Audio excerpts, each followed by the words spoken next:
c'est Benjamin Massoubre et Amandine Fredon pour Road to Cinéma.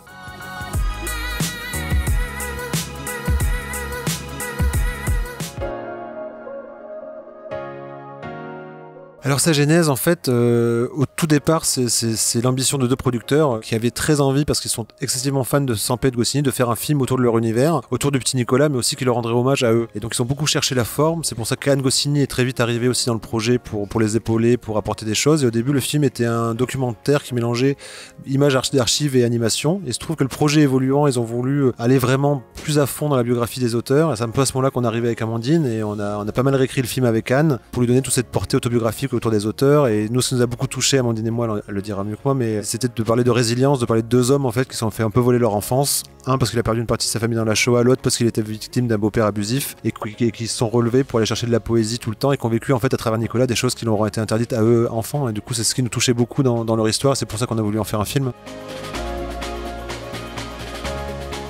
Il faut d'abord avoir un bon scénario, après un univers graphique, et nous, notre travail, c'est donc d'adapter pour le mettre en image. Le plus important aussi, quand on réalise à deux, c'est d'avoir le même point de vue du film finalisé, de savoir dans quelle direction on va, parce qu'on peut prendre plein de directions différentes. Et alors, ce qui est intéressant dans notre métier, c'est qu'on touche un peu à tout. On touche autant au dessin qu'au montage, qu'à la couleur, qu'au trait, qu'au son, qu'au bruitage, musique. Il faut superviser toutes les étapes, et c'est ce qui est d'ailleurs très passionnant. Ce qui est génial avec le cinéma d'animation, c'est qu'on n'a pas les frontières physiques, par exemple, qu'a le cinéma traditionnel. C'est que dans notre film, on voit les décors qui changent derrière les personnages, les personnages qui peuvent passer d'un décor à l'autre très facilement. Faut vraiment s'astreindre des règles de cinéma classique pour vraiment rentrer dans un langage qui est très propre au cinéma d'animation, et où on oublie le cadre, et où l'animation peut vraiment diriger le récit sans se soucier des astreintes qui sont physiques, qui sont celles du cinéma traditionnel.